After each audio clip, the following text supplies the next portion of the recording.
Vous avez donc commencé par structurer votre pitch, puis vous êtes passé à la rédaction, et puis enfin, nous avons travaillé sur les différentes techniques. Et bien maintenant, place à la bonne attitude pour pitcher comme un pro.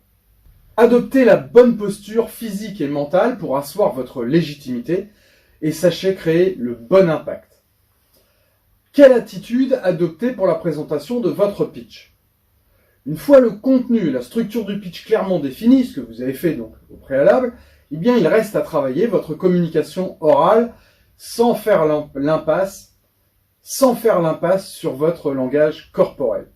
Cet aspect est parfois considéré comme secondaire et ne doit surtout pas être négligé puisqu'un pitch pertinent tendra à perdre toute son efficacité si vous êtes incapable de le mettre en valeur. Comme vous le savez, une personne que vous rencontrez pour la première fois vous juge dans les premières secondes. Il est donc important d'être opérationnel dans votre pitch dès les premières secondes, elles sont déterminantes. On n'a jamais deux fois l'occasion de faire une bonne première impression. Vous connaissez forcément cette célèbre phrase qui est l'œuvre de Coco Chanel et qui est toujours vraie. La première impression compte et ce que vous dites et surtout comment vous le dites. Donc là, il faut faire face à votre éventuelle peur de parler en public. Vous avez le stress qui monte, la peur d'oublier ce que vous voulez dire, vous vous noyez dans les détails et vous avez peur des éventuelles questions. Oh là là, ça risque d'être dur, hein. Bien sûr que non, puisque vous vous êtes parfaitement préparé et conditionné. Et surtout, vous connaissez parfaitement le déroulé de votre pitch. Vous savez que la peur de parler en public touche 75% des gens, donc pas de problème. Faites donc en sorte d'être détendu, souriant, et montrez que vous avez pleinement confiance en vous, votre service ou votre projet. Il est vrai que certaines personnes peuvent avoir l'air d'être des orateurs nés et à l'aise en toutes circonstances. Mais par contre, sachez que personne ne naît bon orateur. Cela s'apprend, cela se travaille. Alors si vous faites partie de celles et ceux qui ont peur de se retrouver submergés par le stress et de perdre vos moyens, eh bien, sachez que c'est un trouble que connaissent de nombreux professionnels et qui n'a absolument rien à voir avec les compétences. Si vous êtes dans ce cas, eh bien, sachez que le simple fait de bien préparer votre pitch et de vous entraîner en amont devrait déjà vous permettre de gagner en confiance en vous. Par ailleurs, le recours à des exercices de relaxation, notamment des respirations, devrait vous être d'une grande utilité. Alors concrètement, moi par exemple, avant d'intervenir, si je sais que je vais avoir une certaine pression, je me pose, je fais 3 grandes respirations.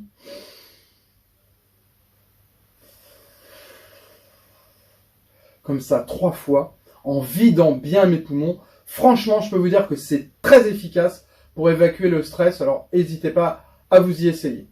Enfin, à force de pitcher, bien sûr que vous allez gagner naturellement en assurance. J'insiste, mais répétez, répétez, répétez. On ne répète jamais assez.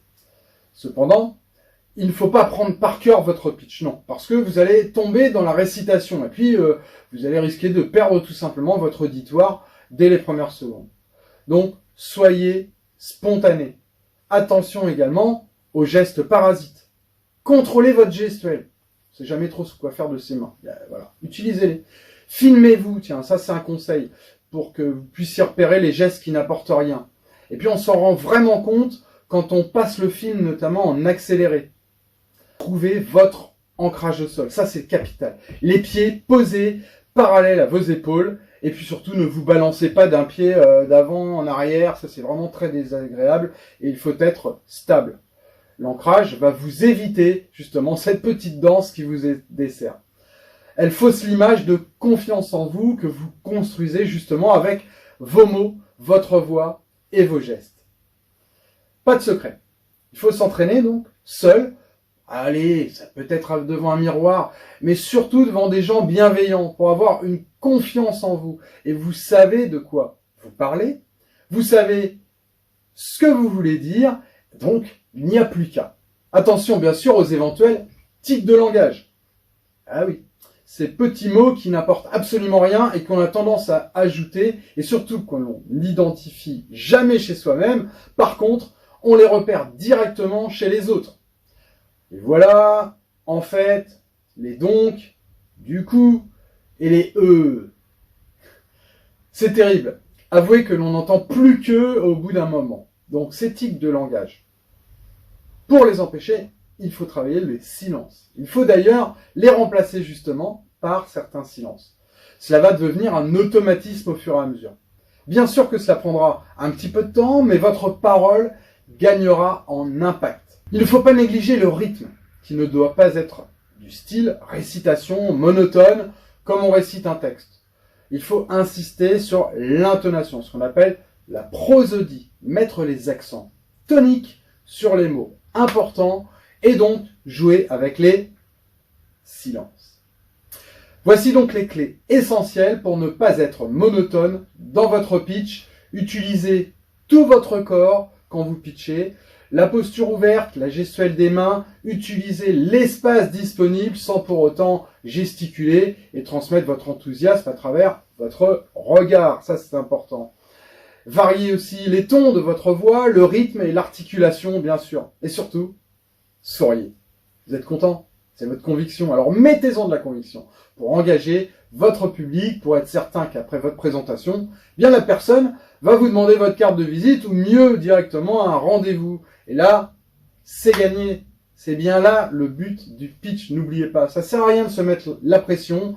Vous êtes prêt, vous respirez, vous utilisez les silences, vous parlez d'une voix calme, mais en même temps volontaire et avec impact. Alors prenez le temps de donner aussi du rythme, variez le rythme pour rendre votre pitch beaucoup plus vivant.